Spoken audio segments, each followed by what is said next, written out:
Fréquence Paris Pluriel 106.3.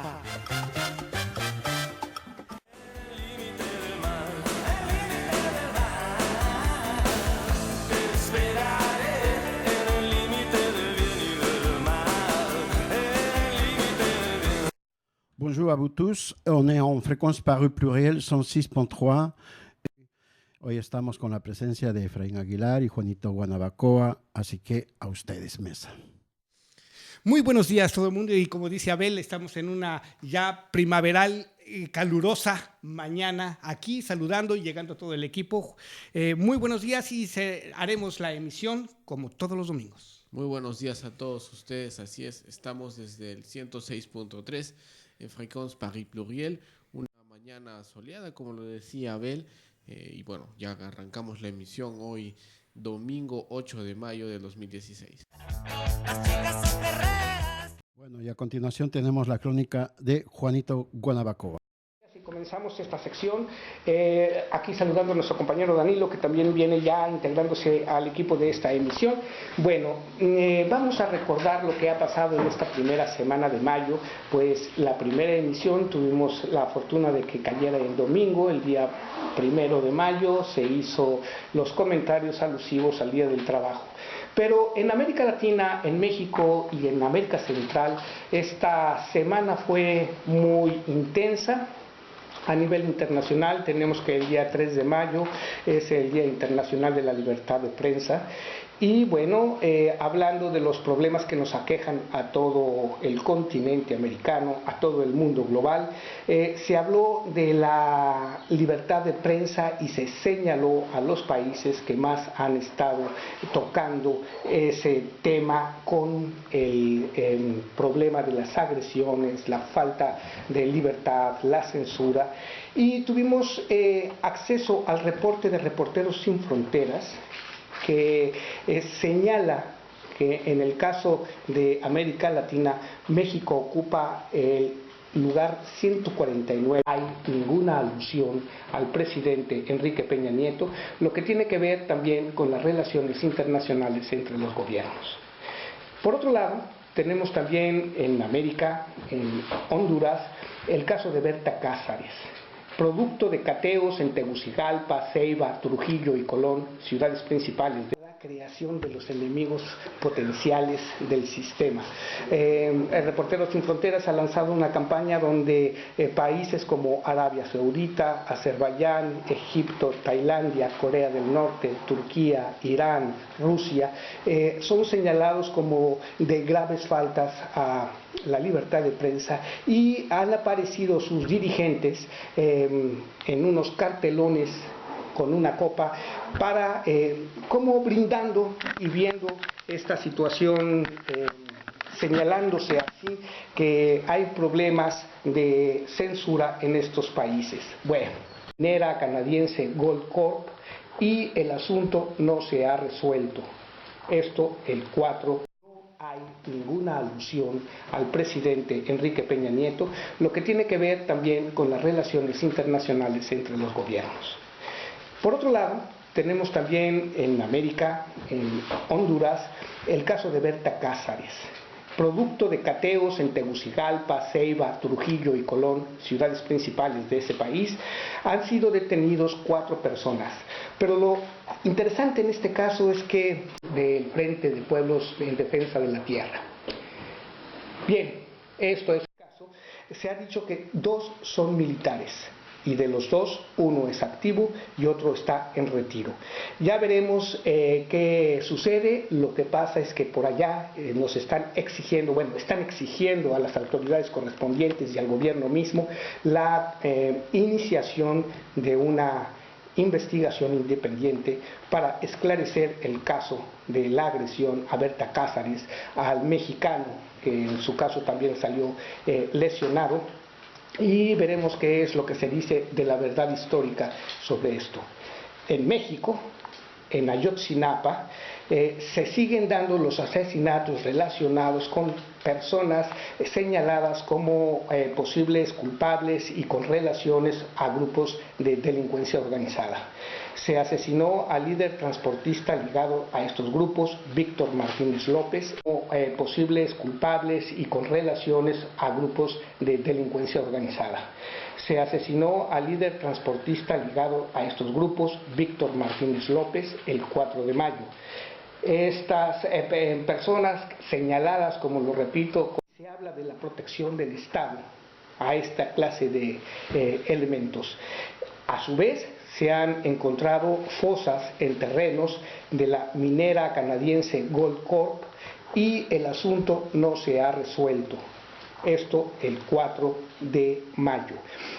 Por otro lado, se conmemora el 10º aniversario de la agresión a Atenco, así que las coronas, la cerveza que antes nos distinguía como mexicanos, ya no es mexicana la empresa, los aguacates no se importan de México, y bueno, la idea es que México es un folclore amerigringo que ha sido esta tradición rescatada por algunos grupos sociales en México y en Estados Unidos, y en esta batalla cultural se ha probado judicialmente la violación a muchas mujeres, abusos, y en aquellos días un policía asesinó a un niño. Producto de esto hubo más de 20 personas consignadas con sentencias de más de 40 años y el crimen de secuestro agravado que no pudo ser probado. Así es que en 2010 el gobierno tuvo que liberar a Ignacio del Valle Medina, a Felipe Álvarez, a Rodolfo Cuéllar y otros dirigentes del Frente de Pueblos en Defensa de la Tierra. Bien, esto es algo que se sigue y ha causado movilizaciones en la calle, ha causado verdaderamente un reclamo popular que ha sido en solidaridad seguido por muchas otras organizaciones. El 5 de mayo se conmemoró en México la Batalla de Puebla y viene a colación porque se dice que fue contra el mejor ejército del mundo en esa época, representado por el gobierno de Napoleón, los franceses. Y aquí hay unos datos que son interesantes de conocer sobre este festejo y sobre este acto.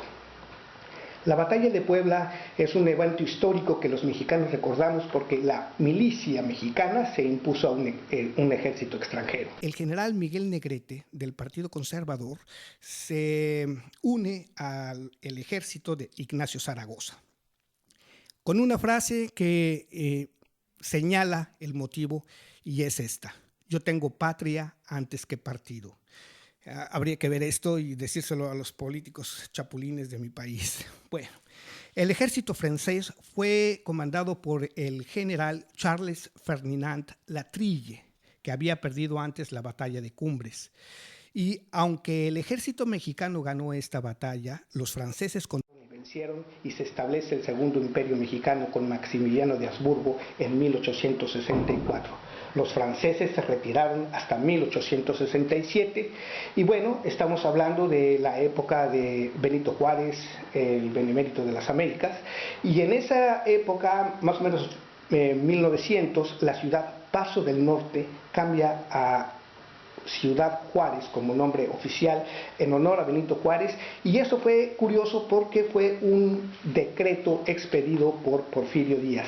Cabe señalar también que Porfirio Díaz, en su época de héroe, es oriundo del estado de Oaxaca. Bien, en Estados Unidos este festejo tiene una singularidad especial. Aquí están recibiendo una llamada, bueno, pero lo dejamos. Y dice, esto ha sido uno de los festejos más importantes en las comunidades residentes en el extranjero, concretamente en Estados Unidos, pero también tiene por ahí una situación económica, podríamos decir. Es la fiesta en la región fronteriza en que más alcohol se consume.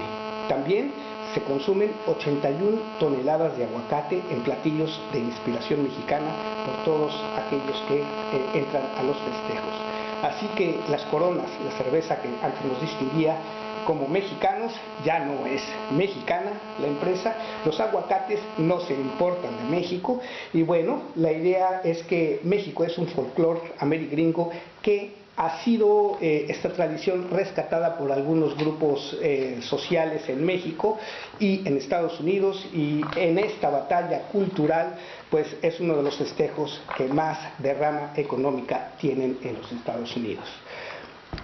Por último voy a comentar algo que esta semana causa verdaderamente pues no digamos preocupación por hacer un análisis más profundo, y fue que las reformas al Código Penal Militar han sido vistas como el diseño de una represión, y ha sido comparado esto el preludio de la formación de una junta militar. En todos los países donde existen juntas militares, los primeros pasos fueron la modificación de los códigos que permiten al ejército mayor injerencia en la actividad civil y sobre todo de llevar a los ciudadanos ante tribunales militares.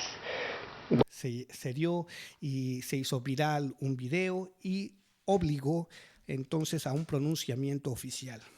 Bien, los elementos de tropa al mando de finalmente de Cienfuegos y del primer comandante, que en nuestro país constitucionalmente recae en el presidente, dieron una disculpa pública y acordaron pues que se iba a evitar la tortura. La realidad lo contradice. La Comisión de Derechos Humanos, bueno, haciendo un recuento de cómo es que ha llegado a esta modificación de las reformas del Código Penal Militar, tenemos que señalar que el Código Penal Militar se aprobó por primera vez en 1933 por un militar. Esto es, las reformas estructurales y la condición de los militares en aquella época propició edicto de este primer código. Es en 2014 que tiene una primera modificación relacionada con las faltas y tortura contra los derechos humanos desde las instituciones militares. Se dijo que los tribunales civiles tenían competencia en acusaciones, mismo si se llevaban con víctimas pertenecientes al ejército por tribunales civiles, tribunales militares. Hoy esta reforma permite, con la mano criminal por complicidad de las que se alzaron para la aprobación de estas leyes, que el ejército ponga a disposición de tribunales militares por cualquier delito considerado grave a ciudadanos civiles. Esto es de mucha preocupación, implica también un análisis mucho más profundo de todas las implicaciones, y bueno, la prensa internacional ha dicho que se requiere de una investigación más a fondo de los motivos de estas reformas. Esto es lo que ha sucedido esta semana.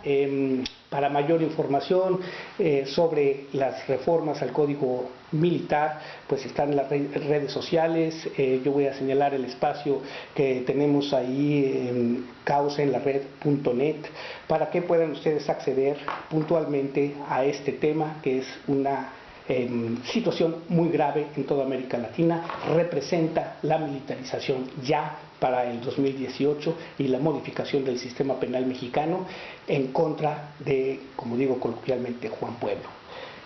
Seguimos con una pausa musical a cargo de Abel.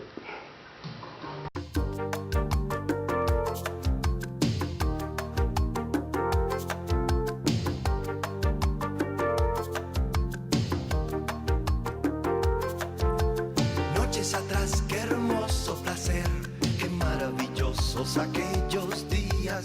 Hoy ya perdí la razón de mi ser, se fue